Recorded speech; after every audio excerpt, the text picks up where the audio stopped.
신약 성경 377면에 있습니다. 야고보서 5장 13절부터 그 전장부터 시작되겠네요.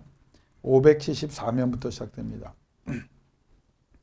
야고보서 5장 13절부터 18절 374면입니다. 신약 성경이니까 가운데부터 찾으셔야죠. 네, 그렇죠. 요새 잘 찾으세요. 예.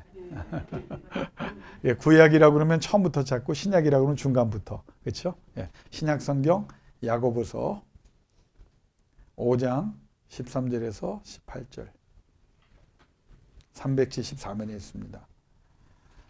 올해 우리 교회 표입니다. 간절히 기도하는 교회와 성도. 13절부터 18절까지 우리 천천히 받도록 봉독합니다. 너희 중에 고난당하는 자가 있느냐? 그는 기도할 것이요. 즐거워하는 자가 있느냐? 그는 찬송할지니라. 너희 중에 병든 자가 있느냐? 그는 교회의 장로들을 청할 것이요. 그들은 주의 이름으로 기름을 바르며 그를 위하여 기도할지니라. 믿음의 기도는 병든 자를 구원하리니 주께서 그를 일으키시리라. 혹시 죄를 범하였을지라도 사심을 받으리라. 그러므로 너희 죄를 서로 고백하며 병이 낫기를 위하여 서로 기도하라. 의인의 간구는 역사하는 힘이 큼이니라. 엘리야는 우리와 성정이 같은 사람이로되 그가 비가 오지 않기를 간절히 기도한즉 3년 6개월 동안 땅에 비가 오지 아니하고 다시 기도하니 하늘이 비를 주고 땅이 열매를 맺었느니라. 아멘. 여러분 그 14절에 보면 너희 중에 병든 자가 있느냐? 그는 교회의 장로들을 청할 것이요. 그들은 주의 이름으로 기름을 바르며 그를 위하여 기도할지니라. 이제 이 말씀을 우리가 이제 같이 받들어 봉독했습니다. 근데 어떤 훌륭하신 설교자이자 또 영성을 가지신 신학자가 이 구절을 이렇게 주석을 단 걸 봤어요. 예. 장로들도 있고 기름도 있고 기름을 바르는데 낫지는 아니하더라. 이게 우리의 문제예요. 그러니까 기름을 바른다고 안 하는 건 아니에요. 근데 기도했는데 왜 안 낫느냐? 여러분 기름도 바르고 장로를 청하여서 말씀대로 했는데 기도했는데 이 기도라는 게 하루아침에 그렇게 쉽게 되는 건 아닙니다. 하나님과의 관계, 거룩과 경건의 관계 속에서 하나님의 영이 우리 속에 들어와 역사하실 정도가 돼야 되거든요. 그게 이제 믿음도 필요하고 또 기도를 통해서 우리의 영성이 성령에 붙잡힌 바 되는 영성이 될 때 그 역사가 일어나요. 그러니까 형식이 다 갖춰졌다고 해서 응답이 오는 건 아닙니다. 그러면 하나님이 응답을 안 하신다는 것이다라고 생각하면 안 돼요. 형식은 있었지만 하나님이 역사하시지 않는 이유가 있을 것이다. 그게 무엇인가? 우리의 기도가 평상시부터 드려지지 않았거나 또 우리의 기도가 생각보다 하나님의 마음을 움직일 만한 기도가 아니었거나 뭐 여러 가지 이유가 있을 수 있어요. 그러니까 그 문제를 해결하는 것은 우리는 장로도 있고 기름도 있어요. 또 여지껏 해오는 대로 또 그 말씀대로 행하면 또 됩니다. 가장 중요한 것은 하나님이 이렇게 모든 것을 시키는 대로 우리가 순종해서 하고 기도했을 때 진짜 능력이 나타나느냐 여기에 관심을 가져야 돼요. 그래서 우리 2022년부터 남은 인생은 우리 권사님들, 집사님들, 우리 성도님들, 우리 청년들이 여기에 이제 포커스를 줬으면 좋겠어요. 정말 하나님께서 원하는 대로 다 순종하고 또 기도할 때 하나님이 움직여 주시는 그 자리에 서도록 그래서 능력이 나타나. 그래서 하나님 나라는 말했지 않고 능력이 있다. 고린도전서 4장 20절에 사도 바울이 한 말씀인데 고린도전서만 놓고 보면 그 하나님의 나라는 말이지 않고 능력이 있다고 하는 건 고린도 교회가 너무 말만 하는 거예요. 말로 자랑하고 말로 상처 주고 뭐 잘났다, 뛰어나다, 뭐 나는 누구파다, 그리고 뭐 내가 너희보다 더 뭐 신앙의 연륜이 어떻다. 사도 바울이 한마디로 정리하는 겁니다. 능력이 있느냐? 니네들 말하는 만큼 하나님이 그렇게 동행하면서 하나님의 역사가 있느냐? 너희가 그걸 증명해라 그 말이에요. 그러면서 그 능력이라고 하는 두 번째 뜻은 고린도 교회가 자 봐라. 하나님께서 원하시는 거룩인데 니네 하는 거 보면 거룩하냐? 눈으로 범죄하지, 입으로 범죄하지, 마음으로 범죄하지, 또 가난한 자를 구제하기를 하느냐, 무슨 파벌을 일으켜서 이파 저파를 만들어서 너희가 싸우면서 그게 어떻게 하나님 나라가 능력이라고 말할 수 있느냐. 그래서 가장 중요한 능력은 경건의 능력이다. 그래서 예수 그리스도가 너희 안에 들어가서 복음이 들어가서 성령이 역사하면 사람이 안 바뀔 수 없다는 거예요. 바뀌게 돼 있어요. 예전에 좋아하던 것들이 싫어져야 되는 거예요. 하나님 보시기에 합당치 않은 것들이. 옛날에 살아오던 그 내 방식과 또 내 생각들이 다 성령에 의해서 고침을 받아야 돼요. 그걸 하나님께서 이제 성령을 통해서 깨달음을 주시거든요. 이제 그렇게 해서 변화될 때 그 변화 속에 하나님의 능력이 나타나는 거예요. 뭐 목소리를 크게 한다고 그래서 뭐 홀리 보이스로 막 할렐루야 해서 나타나는 게 아니에요. 그냥 잔잔하게. 예수님이 바다를 꾸짖을 때 여러분 그런 생각 해보셨나요? 갈릴리 바다가 막 밤에 파도를 칠 때 제자들이 보고 있었잖아요. 잠잠해라. 그때 어떻게 하셨을까요? 조용히. 진짜 권세는 조용히 해도 나타나는 거예요. 잠잠하라! 막 영화처럼. 그건 도사나 그렇게 하는 거지. 예수님은 잠잠하라. 나사로야, 나사로야. 이렇게. 나사로야, 나사로야! 안 일어날까봐. 그러니까 우리가 소리 높이는 거는 사실 믿음이 부족해서 소리를 높인다.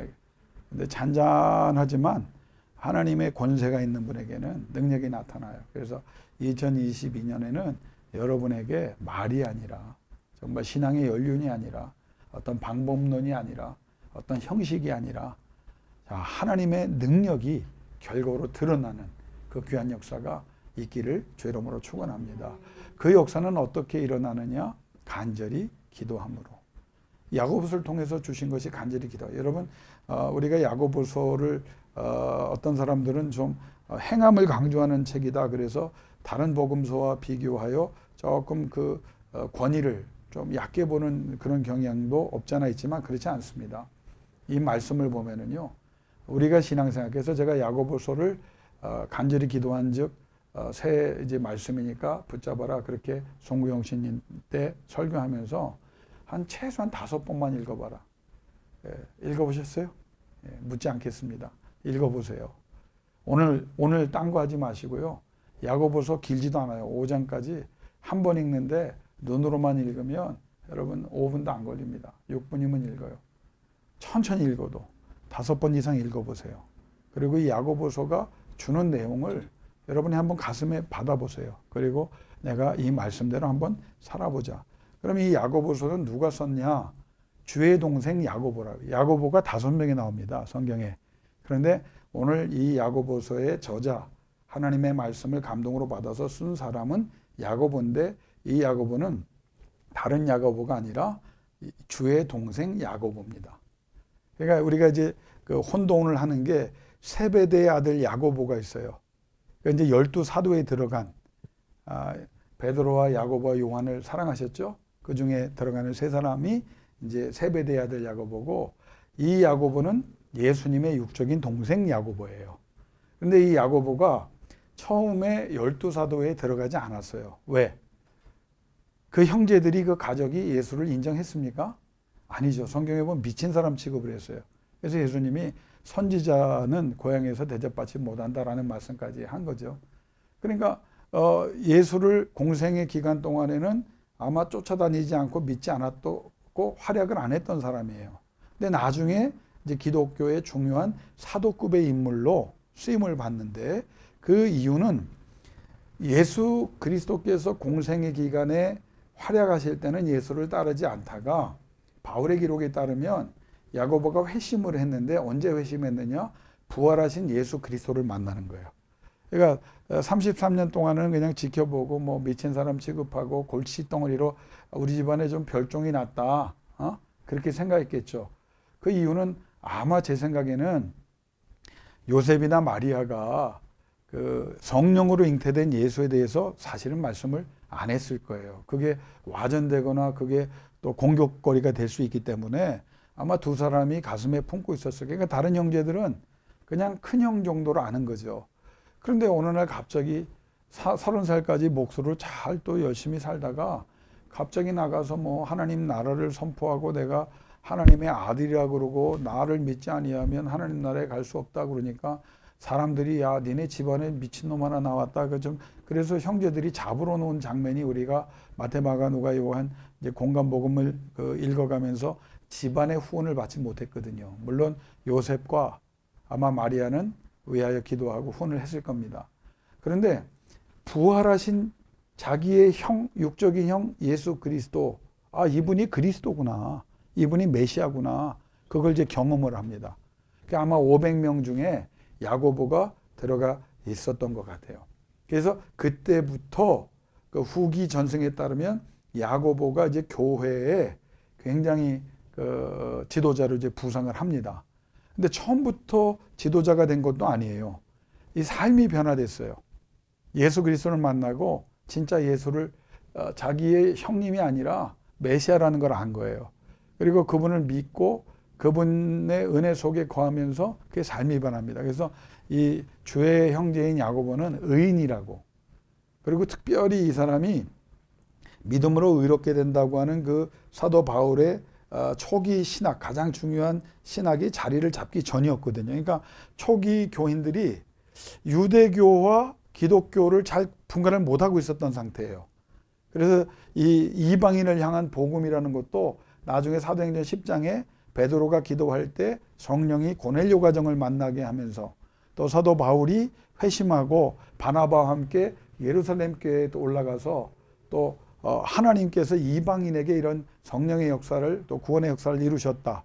그리고 초대교회인 예루살렘 교회가 그 소아시아 지방의 많은 교회들이 오순절 마가의 다락방의 사건 이후에 흩어진 디아스포라, 거기에서 베드로에게 복음을 받고 그리스도인이 된 사람들이 교회를 막 세웠거든요. 그러니까 로마 교회는 굉장히 중요한 교회잖아요.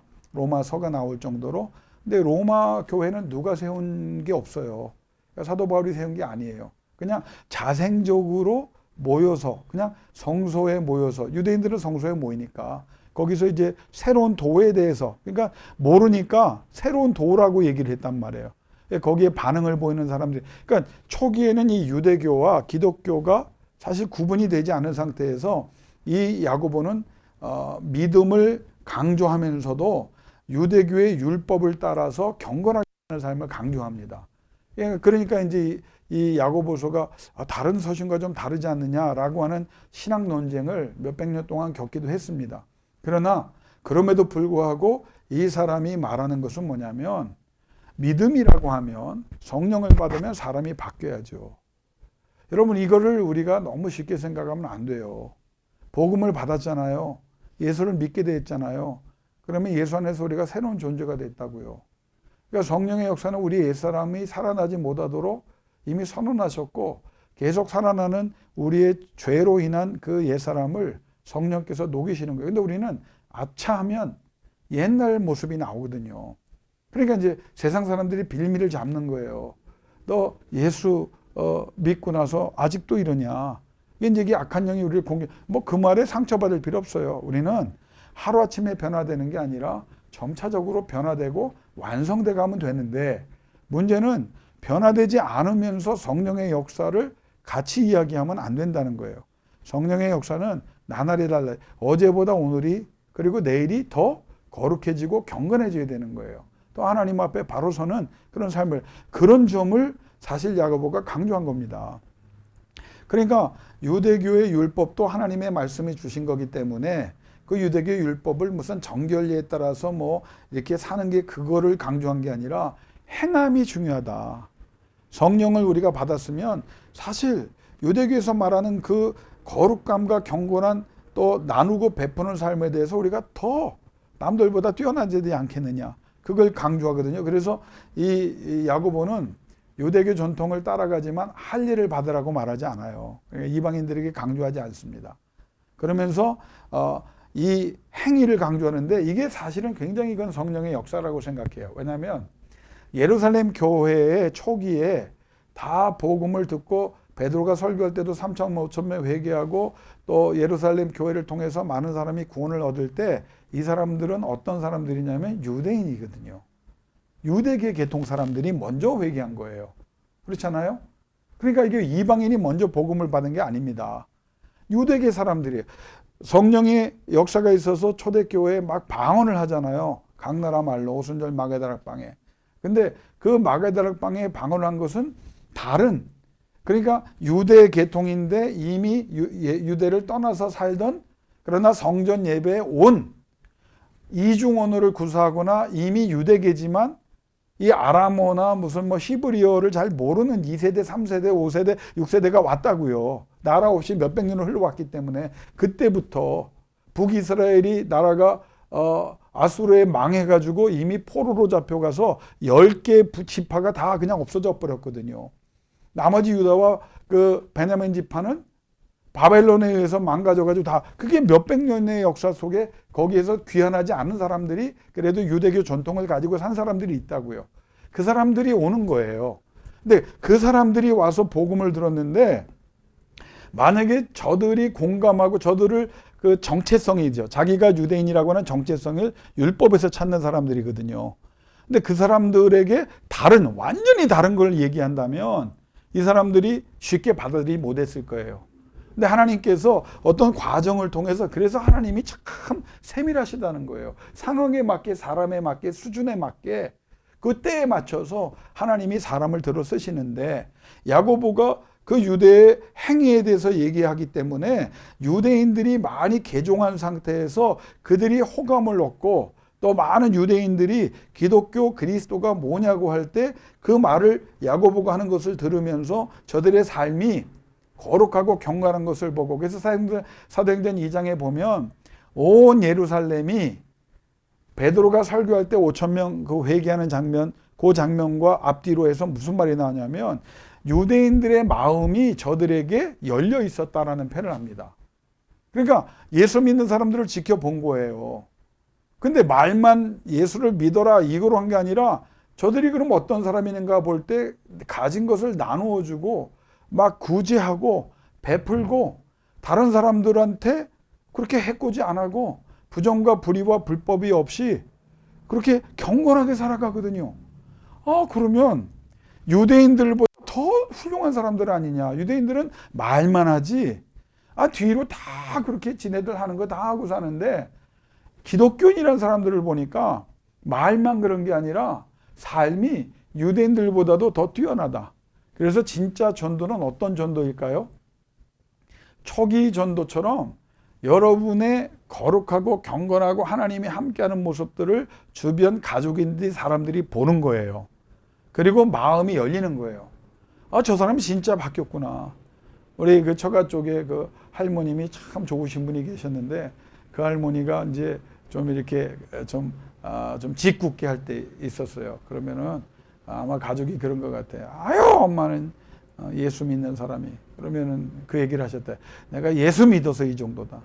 안 믿었으면 더 했는데. 근데 그 말이 정답인 거예요. 그러니까 예수 믿으면서 점점 바뀌어 가는 걸 이제 보게 하는 거예요. 그래서 오늘 여러분이 야고보를 같이 생각할 때 좀 더 이제 기도에 대해서 제가 강조하겠지만, 기도할 때 이렇게 기도하세요. 하나님, 옛사람은 완전히 죽어버리고 예수 그리스도 안에서 성령으로 새 사람 된 모습이 내가 의식하거나 내가 그렇게 하려고 하지 않아도 성령의 감동 속에서 나타나게 하시고, 변화된 삶, 거룩한 삶, 경건한 사람, 그리고 그리스도의 향기를 풍기는 삶이 나타나게 하셔서 내 주변에 있는 사람들이 알게 모르게 나를 보고 내 말을 듣고 나와 함께 하면서 마음이 뜨거워지고 그리스도의 복음이 무엇인지를 깨닫고 말로 전하도 나도 예수 믿고 싶다, 그런 능력 있는 전도자가 되게 해달라고 기도할 때 하나님은 기뻐하사 그런 은혜를 여러분에게 반드시 베풀어 주시고, 또 덕이 되게 하기 위해서 여러분의 환경도 여러분의 미래도 하나님이 채우시는 아름다운 것으로 날마다 채워 가실 줄로 믿습니다. 그걸 우리가 기도해야 되는 거예요. 하나님의 성령이. 그래서 이제 분명하게 이제 유대인들이 그것을 보면서 마음이 열린 거예요. 자, 그러면 예수님이 사랑을 받는 받았던 12 제자 중에 한 명이었던 또 다른 세베대의 아들 야고보는 참 이것도 제가 어제 같이 말씀을 보면서 감동을 받은 게 뭐냐면, 아이러니가 뭐냐면 야고보가 베드로 요한과 함께 예수님의 특별한 사랑을 받았잖아요. 그렇죠. 어디 가면 다른 그 12 제자들은 막 질투도 했다고, 아이고 예수님이 뭐 쟤네들만 사랑하고 뭐 그 이유가 있었겠죠. 그런데 그 이유를 어떻게 우리가 이해할 수 있냐면 특별한 사랑을 받고 중요한 사건 때 예수님과 함께 합니다. 뭐 변화산상이라든가 모든 이적의 야고보가 거기에 세베대 아들 12사도 중에 한 명이었던 어부였던 이 야고보가 계속 나와요. 근데 이 야고보의 단점이 뭔지 아세요? 아주 베풀지를 못하고 이기적인 사람이었어요. 그러니까 다른 사람을 배려하지 않는 단점이 있었어요. 그러니까 예수님이 왜 저런 사람을 사랑할까? 다른 제자들도 그런 생각했을 겁니다. 그리고 예수님이 왕 되시면, 그러니까 이제 세상적인 왕을 기대했겠죠. 제자들이 싸웁니다. 내가 더 충신이었기 때문에 높은 자리에 가느냐, 영향적인 자리에 가느냐 안 가느냐, 그거 가지고 이제 싸우거든요. 그래서 그거 갖고 싸울 때 야고보가 목소리가 낮지 않았습니다. 내가 큰 종. 여러분, 하나님은 큰 종이 돼서 인정받고 싶어하는 그 차원이 다른 생각이었지만 하나님이 응답을 하셨어요. 어떻게? 초대교회의 첫 순교자가 야고보입니다. 그럼 우리가 생각할 때 아우 이 사람 죽었네. 어떻게 죽었느냐? 유대왕 헤로데 아그리파 1세라고 하는 그 왕이 야고보를 초대교회를 박해를 합니다. 왜 박해하냐면 이 사람이 정통성이 부재한 사람이에요. 유대 왕이 되려고 하면 왕이 되는 그 적법성 있잖아요. 혈통. 이 사람은 혼혈이야. 피가 많이 섞였어. 그래 유대인들 입장에서 보면 저거 우리 정통적인 피가 아니야. 우리 피가 아니야. 그래요. 예? 제가 우스갯소리로 하면은요. 그 이북교회를 많이 다녔는데 꼭 고향 물어보는 사람이 있어요. 근데 어떤 교회는 이제 평안도 분들이 많은 교회인데 목회자들이 쭉 있는데 새로 들어온 목회자들인데 장로님 한 분이 고향이 어디시오? 이렇게 물어보더라고요. 뭐 여기저기 다 하죠. 근데 이북도 또 다 같은 이북이 아니더구만요. 여기에서 함경도 뭐 저기 황해도는 또 안 쳐줘. 근데 거기는 평안도 사람 평안도입니다. 그랬더니 그 장로님이 하시는 우리 피가 흐르는구만. 그래요.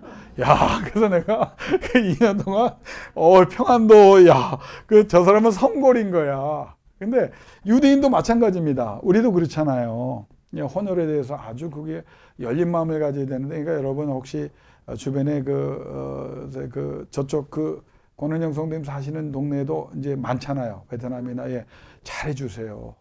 그 걔네들 상처 많이 받거든요. 아니 다 이제 우리나라 국민이 됐으면 인종차별이 가장 심한 나라 중에 한 나라가 우리나라라는 걸 기억하셔야 돼요. 우리는 잘 모르지만 그게 실제로 그래요. 그러니까 이 정통성의 부재, 그리고 이 사람이 어디에서 컸냐면 로마에서 컸어요. 귀족들과 함께. 그러니까 이 사람은 피 어느 정도 반만 이제 왕가의 혈통이지 헬라인에 가까운 로마의 영향을 받은 유대인들이 볼 때는 아주 싫은 사람이야. 로마가 우리를 식민지 삼았는데. 그래서 사내드린 공회가 이 사람을 싫어했어요. 사내드린 공회가 뭐냐면 유대인들이 왕은 이제 없어졌으니까 뭐 그쪽에서 다 넘어갔으니까 이제 대제사장, 율법학자, 사두개인, 서기관들의 지배 계층이잖아요. 이 사내드린 공회가 예수를 죽이잖아요. 죽이기로 하고 스데반도 죽이고 다 죽이는 근데 이 사람들의 지지를 받아야 되는 거예요. 헤로데 아그리파 왕이, 헤롯 왕이. 근데 기독교를 박해하니까, 왜냐하면 사내들인 공회는 기독교 싫어하잖아요. 유대인들은 좋아하는데 이 사람들이 싫어해. 그래서 박해를 해보니까 막 좋아하거든. 그래서 첫 번째로 잡아 죽인 사람이 누구냐? 야고보입니다. 그것도 어떻게 해요? 유대교회는 종교적인 사람을 이렇게 목을 도끼로 치든 칼로 치든 찍어서 죽이면 안 됩니다. 이거 행위도 불법인 거예요. 근데 사내들인 공회가 좋아하니까 야고보를 죽이고, 그 다음에 잡으려고 했던 게 누구냐? 베드로였던 거예요. 근데 베드로는 어떻게? 다 모여서 기도하는 바람에 옥문을 열고 성령께서 피신하게 해서 예루살렘을 떠나버렸던 그런 상황. 그러니까 저는 여러분이 왜 이 말을 하냐면 이 역사를 좀 알아야 되잖아요. 그러니까 이 세베대의 아들이 목이 잘려 죽여서 나는 이 장면을 다시 한번 기억하면서 하나님 은혜다. 큰 자가 되기를 원했더니 큰 자가 되게. 그러니까 여러분 기독교는요, 큰 자가 하나님이 생각하는 큰 자와 우리가 생각하는 큰 자가 다를 수 있습니다. 정말 큰 자는 뭐야? 하나님의 영광을 위해서 수고하고 애쓰고 손해보고 나누고 베풀고 알아주지 않아도 주님 이름 높이고, 그래서 저 천국에서 칭찬받고, 근데 거기서만 끝나는 것이 아니라 하나님이 이 땅에서도 하나님이 필요하시다면 그 사람을 통하여, 자손들을 통하여 하나님께서 상급이 나타나게 하사 하나님의 영광을 거두시는 존귀한 백성들 될 줄로 믿습니다.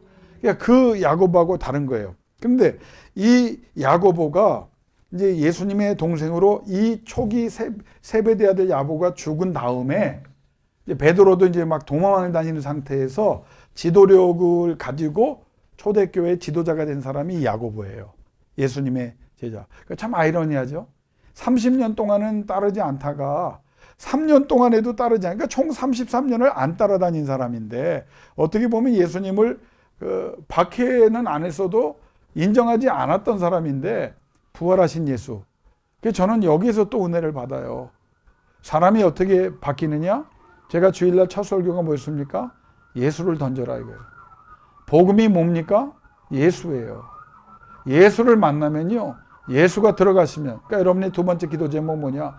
예수가, 나에게 진짜 예수가 들어오시기를 원하고, 내가 기도하는 사람에게 진짜 예수가 들어가기를 원합니다. 목회하면서도요, 진짜 예수가 안 들어가고, 그 진짜 예수가 들어갔는데도 붙잡지 않고 놓치는 사람 많이 봅니다. 저 사람이 왜 그럴까? 진짜 예수의 지배 가운데 있지 못하기 때문이에요. 진짜 예수를 만나면요, 막아도 합니다. 여러분은 오늘 왜 나오셨어요? 진짜 예수를 만났기 때문이에요. 예배하고 싶고 기도하고 싶고 그것이 살 길이고, 그래야만 하나님의 영광을 거두신다. 진짜 예수를 만나는 겁니다. 그러니까 진짜 예수를 만납니다. 이 33년 동안 관계, 그리고 초대교회 지도자가 됩니다. 그리고 나중에 이 사람도 순교를 해요. 이 사람도 어떻게 해요? 이 사람은 돌에 맞아 죽어요. 유대인들에게 돌에 맞아 죽습니다. 그런데 이 사람이 무엇을 얘기하냐면 10가지 권면을 합니다. 1장, 2장, 3장, 4장에. 그런데 제가 여러분과 마지막 나누고 싶은 건 뭐냐면, 이 사람은 인내를 강조했어요. 진짜 예수 믿는 사람이 많은 덕목이 있지만 첫 번째 중요한 것은 인내.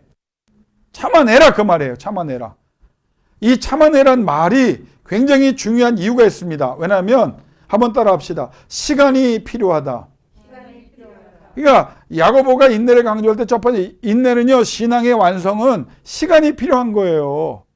그러니까 성격 급한 사람들이 다 나자빠집니다. 그런데 예수 믿고 복음이 들어가고 말씀이 들어가면요, 영적인 인내가 있어야 돼요. 그게 성령의 역사입니다. 인내입니다. 오래 참음. 예수님 말씀하신 오래 참아라.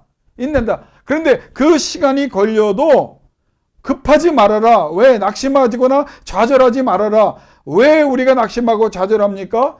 급해지기 때문이에요. 왜 급해집니까? 하나님 앞에 신앙으로 성장하고 성공하는 것은 기다릴 줄 알아야 돼요. 시간이. 내 생각에는 지금 당장 올 때 필요해서 여러분이 간절히 기도하면 하나님이 받으신다고 했잖아요. 받으시잖아요. 근데 그때는 누가 결정하는 것이냐? 변명이 아닙니다. 하나님이 가장 좋은 때를 아시기 때문에 그때까지 우리가 버텨내라는 거예요. 그러니까 간절한 기도는 무엇이 우리를 가능하게 하냐면 인내하게 하는 겁니다. 그러니까 인내하는 사람만이 간절한 기도를 할 수 있는 거예요. 두 번째는 인내하는 이유는 뭐냐? 인내를 통해서 야고보는 뭐냐? 우리는 성장한다는 거예요.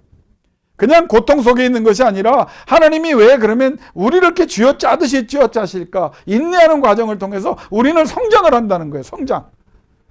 그러니까 급하지 않고 시간을, 하나님의 때를 바라보면서 참고 간절히 기도하면서 하나님 앞에 엎드려 있으면 나도 모르는 사이에 성장한다는 거예요. 세 번째, 야고보가 말한 건 뭐냐? 그럴 가치가 있다는 거예요. 그 가치는 뭐냐? 하나님께서 다 확정했기 때문에. 여러분, 간절한 기도는 하나님이 이미 아시잖아요. 확정된 거예요. 여러분, 예수의 이름으로 구하면 응답받고 은혜 받는 거, 여러분 될까요 안 될까요 수준이라면 우린 신앙이 아직도 멀어서요. 하나님께서 감동으로 약속을 주셨으면 그 약속은 반드시 이루어진다. 하나님이 확정하셨다. 과거에는 어떻게 살았어도 지금은 그래. 그러니까 인내할 수 있는 것은 뭐냐? 확정된 사실을 믿느냐 안 믿느냐 이거예요. 야고보가 뭐냐면 얼마 남지 않았다. 아유, 얼마 남지 않기는 지금 꽤 됐는데요. 그래도 하나님의 때를 바라보고 하나님이 원하시는 성장의 과정을 겪어가면서 그럴 가치가 있다. 왜? 확정됐기 때문에. 그러면 인내할 수 있다. 그러면 인내하기 위해서 인내하는 동안 필요한 것이 무엇이냐? 간절한 기도라는 거예요. 간절한 기도를 다시 정리합니다. 간절한 기도는 내가 하는 기도가 무슨 기도인지 알고 하는 거예요. 그래서 사람들이 초기에 그냥 남들이 기도하는 대로 그냥 따라하다 보니까 그냥 기도하는 게 아니에요. 이제는 수준이 되려고 하면 내가 기도하면서 여러분 말을 빨리 할 필요도 때로는 없어요. 내가 지금 하나님 앞에 기도하는 단어가 무슨 단어고 이게 어떤 의미가 있는지를 여러분이 알아야 돼요. 어떤 사람은 이렇게 말합니다. 오, 아버지 하나님. 그런데 기도가 안 나오더라는 거예요. 왜? 거기에서 이미 끝나버렸다는 거예요. 전능하신 분이 내 아버지다. 이 아버지는 세상의 아버지와 다르다.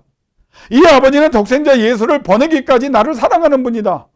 이전에 아버지 없이 살아왔던 내가 진짜 아버지, 유일하신 아버지를 만났다. 나를 포기하지 않는 아버지를 만났다. 이 아버지가 전능하신 분인데 내가 말하지 않아도 내 마음을 아신다고 하셨고 내 생각을 아신다고 하셨고 내 환경을 아신다고 하셨는데 내가 믿지 못해서 말을 많이 할 필요 뭐 있냐. 오, 아버지. 그랬는데 그 아버지가 왜? 그러면서 자신에게 훅 들어오시는 그 경험 속에 기도를 못했다는 거예요. 이게 간절한 기도입니다. 여러분의 기도가 하나님께서 곧바로 반응하시는 진지한 기도자. 한 단어 한 단어. 하나님 도와주세요. 하나님 붙잡아 주세요. 거기에 여러분의 모든 것이 다 들어있으면 돼요. 붙잡아 달라고 하는 것에 다 들어가잖아요. 나를 붙잡고 내 자녀를 붙잡고 내 인생을 붙잡아 주시고 교회를 붙잡아 주시고 다 붙잡아 주시기를 원합니다. 우리 기도 제목이 하나 생겼어요. 그동안도 기도했지만 더 세게 기도하고 있습니다. 올해 이제 가기 전에 2022년에 하나님이 우리 성전을 좀 주셨으면 좋겠다 기도를 합니다. 근데 그 기도가 왜 애들 때문에 시작됐어요. 애들이 개를 키운대요. 애들이 다 모이면 우리 개도 참 부흥하는 교회는 개도 많아. 각 집에 한 6마리 정도 된다고 그러는데 걔네들이 우리 집사람 이제 성경 공부를 하잖아요. 붙잡고 그러더래요. 선생님, 우리 교회 빨리. 그래서 벌써 애들이 건축원금, 작정원금을 1,000원, 2,000원, 많이 하는 애는 5,000원, 10,000원도 한다고 그러는데 그 이유가 뭐냐? 성도들이 많이 와서 이렇게 늘 기도하고 목사님도 교회에 늘 거하시고 그래서 내 방을 아마 거기다 만들 모양인지 늘 감동되면 내려와서 기도하시고 또 우리 성도님들도 같이 거할 수 있으면 같이 거하고 근데 걔네들 꿈은 뭐냐? 개들이 한 방에서 이렇게 천국처럼 뛰어노는 계산을 그랬어요. 개판 된다. 개들이 종류 다른 거 6마리 놓으면 그거 털 빠지고 물고 짖고 그거 어떻게 하냐. 근데 애들 마음을 제가 보면서 아유 이렇게라도 하나님께서 간절함이 뭐냐. 내가 필요한 것을 하나님만이 주실 수 있다는 것을 확실하게 고백하는 거예요. 아멘이십니까? 진짜 필요한 것을 하나님이 주셔요. 그러면 거기에 다 쏟아붓고 결과가 올 때까지. 그러니까 우리가요 간절하지 않은 기도를 많이 합니다. 기도하다 잊어버린 거 많아요. 그때는 막 한 달, 2달 했는데 휙휙 없어지는 기도 있죠. 2가지입니다. 응답돼서 더 이상 할 필요가 없든지 아니면 그냥 하다가 간절하지 않음으로 잊어버리는 기도가 많아요. 우리가 1-2가지를 하더라도 제대로 간절히 기도한 것은 뭐냐? 오늘 하나님 붙잡아 주세요. 예. 우리 권은영 성도님 특별히 그 좋아하시죠? 예. 그 기도하시. 우리 권춘선 집사님도, 우리 고건사님도, 김권사님도, 우리 사랑하는 딸 붙잡아 주세요. 붙잡아 주세요. 이 기도만 하면 2시간, 3시간 할 수 있어요. 하나님 이름을 부르세요. 자녀의 이름을 부르며 교회 이름을 부르며 이 나라의 민족을 붙잡아 주세요. 하나님의 교회들을 붙잡아 주세요. 붙잡아 주세요. 붙잡아 주세요. 간절한 기도. 인내와 함께 간절한 기도만 있으면 인내는 해결됐어요. 왜? 시간이 요하는 걸 알았기 때문에 우리는 하나님의 때를 기다리는 거. 그래서 시간. 2번째는 하나님께서 우리를 성장시키기 위해서 인내라는 카드를 쓰시는구나. 세 번째는 인내는 할만하다. 하나님이 확정하신 일을 구하기 때문에. 하나님이 가장 좋은 것 주시려고 하니까 가장 좋은 때를 하나님이 가장 좋은 그릇을 우리에게 만드신다는 거예요. 근데 그것을 가능하게 하는 것이 뭐냐? 간절한 기도. 다시 한번 강조합니다. 야고보를 통해 주신 이 간절한 기도. 평범한 사람을 특별한 사람으로 만드는 간절한 기도. 하늘 문을 열고 닫을 수 있는 능력이 나타나는 간절한 기도. 병든 자를 위하여 기름을 붓고 말씀 따라 행했더니 무슨 병이라도 다 낫는 간절한 기도. 병만 낫는 것이 아니라 그들의 죄까지도 사하게 하시는 간절한 기도. 하나님께서 그 은혜를, 그 기도의 은사를 주시기를 주의 이름으로 축원합니다. 이 시간 두 눈 감고 기도하기를 원합니다. 간절한 기도를